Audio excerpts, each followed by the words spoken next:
মাননীয়া, আমার বাড়ির সামনে রাস্তার মোড়ে আপনার ছবিটা জ্বলজ্বল করছে। আমি আমার পুরনো সেলাই মেশিনটায় তেল দিচ্ছি। মেয়ে বলেছিল ওটা বেচে দিতে, দিইনি। এখন দেখছি ঠিকই করেছি। পাশের ঘরে শুয়ে কাঁদছে আমার মেয়ে।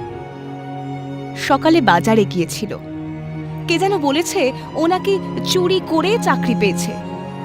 বিশ্বাস করুন মাননীয়া, এমনটা নয়, এমনটা মোটেও নয়। আমার মেয়ে বরাবর লেখাপড়ায় ভালো ছিল।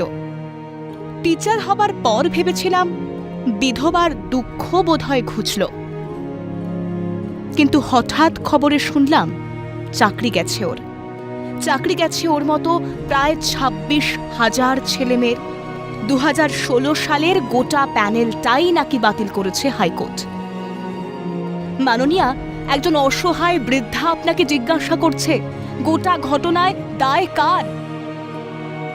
এখন আপনি এই রায়কে বেআইনি বলছেন, কিন্তু একটু সহজভাবে বুঝিয়ে দেবেন কেন এই রায় বেআইনি। ওএমআর শিট স্ক্যান করার জন্য বরাত দিলেন নাইসা নামের একটি সংস্থাকে। আপনি জানতেন না এই বরাত সংবিধান বিরোধী? ওএমআর শিটের আসল কপি নষ্ট করে দেয় এসএসসি। কোনো মিরর ইমেজ পর্যন্ত রাখেনি। বলতে পারেন এর পিছনে যুক্তিটা কি ছিল?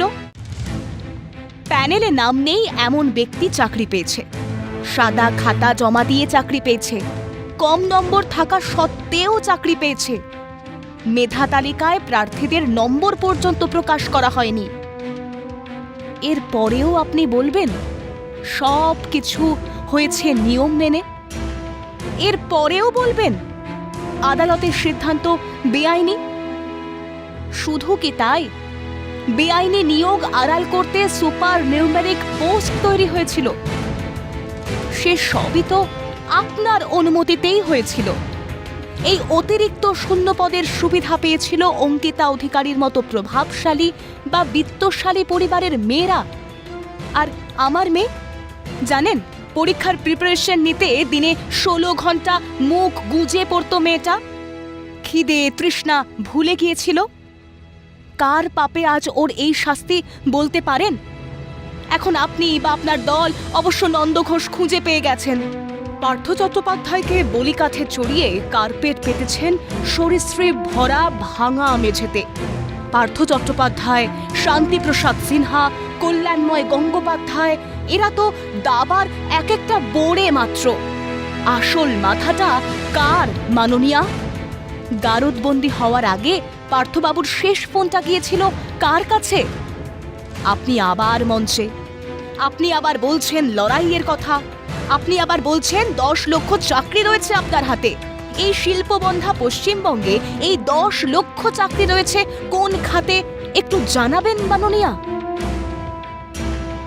আমার মেয়ে চপ ভাজতে পারে না, আমার মেয়ে পিঠে বানাতে পারে না। 2 দিন হলো মেয়েটা দাঁতে কুটো পর্যন্ত কাটেনি। আপনি তো রাজ্যের জন্য অনেক কিছু করেছেন, ভিক্ষার চাল দিয়েছেন, খয়রাতের 1000 টাকা দিয়েছেন। কেবল যোগ্য ছেলে মেয়েদের চাকরিটাই দিতে পারেননি। অপরাধ নেবেন না। ইতি এক অসহায় রাজ্যবাসী।